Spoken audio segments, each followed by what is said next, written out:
안녕하세요. 아이언페이스입니다. 11월 첫 주의 주말을 맞이하였습니다. 모두 편안한 하루 되시기 바라고 오늘은 파이 네트워크 관련 뉴스 중심으로 편안하게 공유하는 시간이 되도록 하겠습니다. 먼저 전 세계적으로 지속이 되고 있는 중앙은행의 금리 인상과 이러한 현상들이 암호화폐와 파이 네트워크의 오픈 네트워크에 어떤 영향을 줄 수 있는지에 대해서 생각해 보고자 합니다. 또한 파이코어 팀이 11월을 맞이하면서 트위터를 통해 파이오니어들에게 던지는 두 가지의 질문과 함께 그 의미에 대해서 생각해 보도록 하겠습니다. 마지막으로 파이 네트워크의 투자사 정보를 통해서 파이오니어들이 생각해 볼 수 있는 더 큰 그림은 무엇인지에 대해서도 저의 생각을 말씀드리면서 마무리하도록 하겠습니다.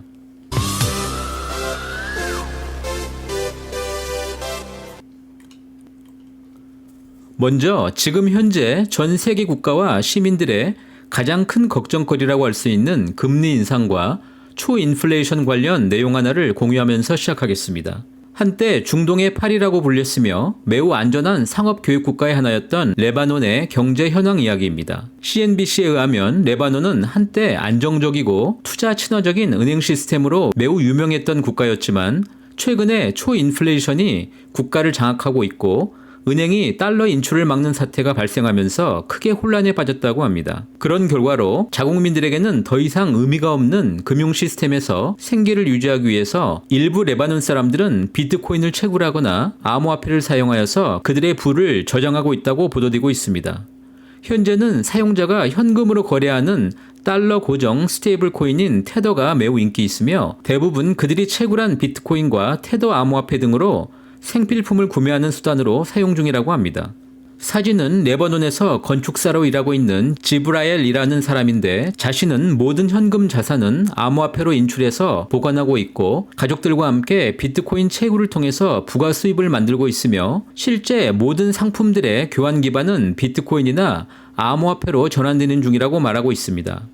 이처럼 현재 발생되고 있는 글로벌 시장의 급격한 금리 인상과 그로 인한 경기 침체의 장기화에 대해서 매우 큰 우려와 함께 우리가 주목해야 할 점은 이미 선진국을 제외한 개도국이나 기존 금융 시스템이 무너진 많은 국가들이 더 이상은 암호화폐가 없는 생활은 거의 상상할 수 없는 수준으로까지 접어드는 현상입니다. 이미 이런 국가들이 상당히 많이 존재한다는 것이 사실이며 이러한 현상들은 구체적으로 암호화폐 채택을 필연적으로 더 빠르게 만드는 그 드라이버가 될 것이라는 점을 생각해보면 이제 암호화폐의 채택은 오히려 생존에 가까운 일일 수도 있을 것입니다.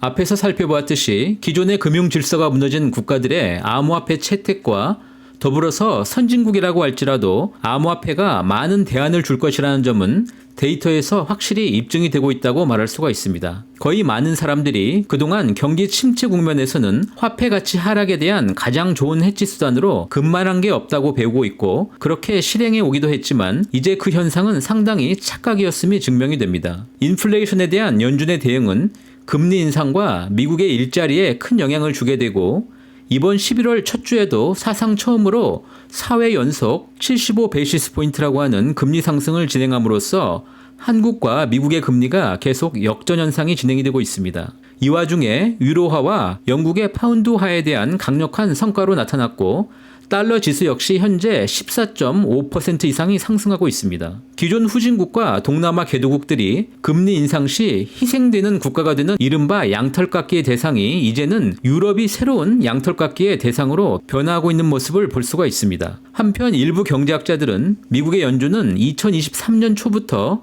금리 인상 속도를 조금씩 늦출 수도 있고 이것은 현재 불확실성을 확대함으로써 기업과 개인들의 저축을 장려하면서 오히려 수요를 파기 중인 것이라고 설명하고 있습니다. 자, 이제 정말 금리 인상기에 금이 완벽한 통화 가치 해치 수단이 되었는지 살펴보도록 하겠습니다. 왼쪽 그래프는 2020년 초부터 현재까지 금과 비트코인의 가격의 변화를 보여주고 있습니다. 한때 금융상품과의 커플링 현상으로 올해 초부터 60% 이상 가격이 하락한 비트코인을 생각해보면 금만이 가장 안전한 자산처럼 여겨질 수도 있지만 지난 2020년 초 이후에 비트코인의 가격은 실제로 184.2%가 상승하였고 반면 금은 약 5.38%만이 상승하여서 오히려 금은 인플레이션 대비 마이너스 자산으로 변동되었고 오랫동안 사람들이 믿어왔던 그 가치가 완전히 실패한 것이며 보다 심각한 인플레이션에는 금보다는 암호화폐가 더 이상적인 해지 옵션임을 증명하고 있다고 볼 수가 있습니다.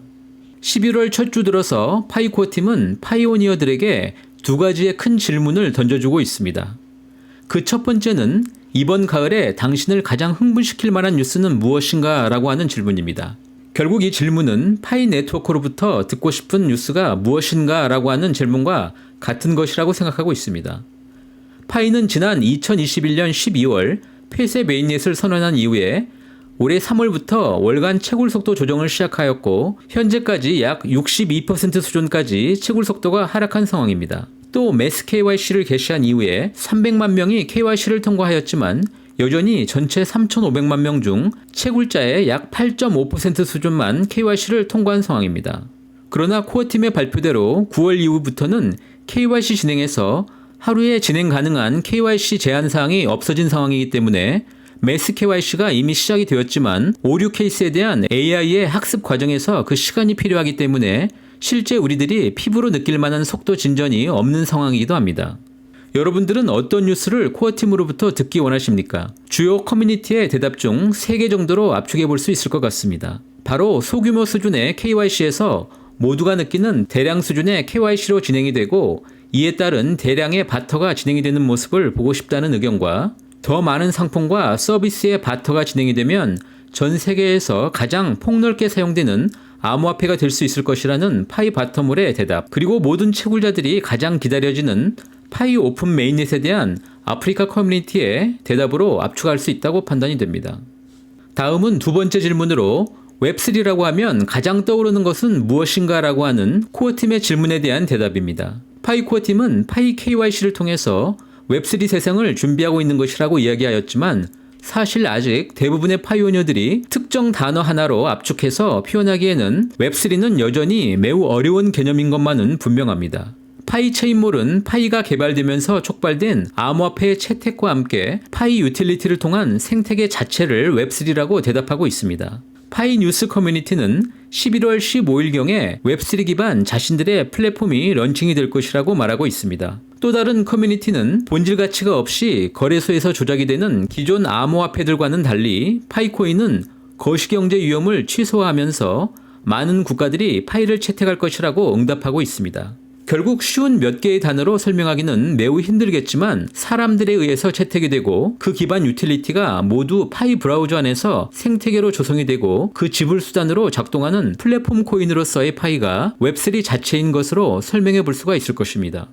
지난번 저희 채널에서는 창업자 니콜라스 박사와 파이의 홍보 대행사인 랠리포인트 CEO와의 인터뷰 내용을 통해서 파이는 기존 암호화폐와는 달리 ICO가 전혀 없었으며 여타 실리콘밸리 창업기업들처럼 초기 운영 비용을 투자자들로부터 펀딩 받았다고 밝힌 것으로 확인한 바 있습니다. 그런데 최근 구체적으로 특정 벤처 투자사에 파이 네트워크에 대한 투자 정황이 포착이 되면서 많은 채굴자들이 관심을 갖고 있는 듯합니다.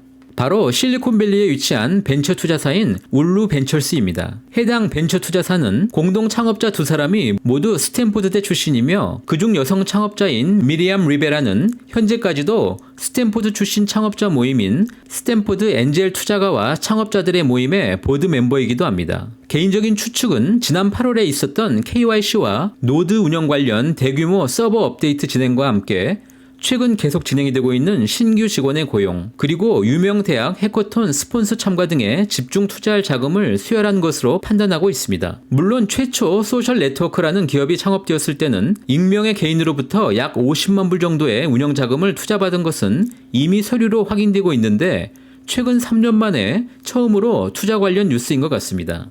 울루 벤처스는 파이 네트워크와는 스탠포드대 동문이라는 인맥을 통해서 연결된 투자사이며 바로 오른쪽에서 보시듯 지난 코로나 기간 동안에 파이 앱을 통해서 진행이 되었던 블록체인 기반 설문 앱인 피버 IQ를 개발했던 에냐 AI 역시 파이 네트워크와 함께 투자 기업 명단에 오른 것을 보면 울루 창업자들 또한 파이 네트워크와는 뗄래야 뗄 수 없는 매우 가까운 집단으로 생각할 수 있습니다. 참고로 파이 앱을 통해서 코로나 설문을 조사했던 기업인 에냐의 공동 창업자는 현직 스탠포드대 바이오 엔지니어링 교수인 잔 리파트이며 이들의 핵심 기술은 AI 기술입니다. 바로 파이 네트워크의 KYC나 전체 시스템을 운영하는 것은 스탠포드대 그 자체라고 보시면 될 것입니다.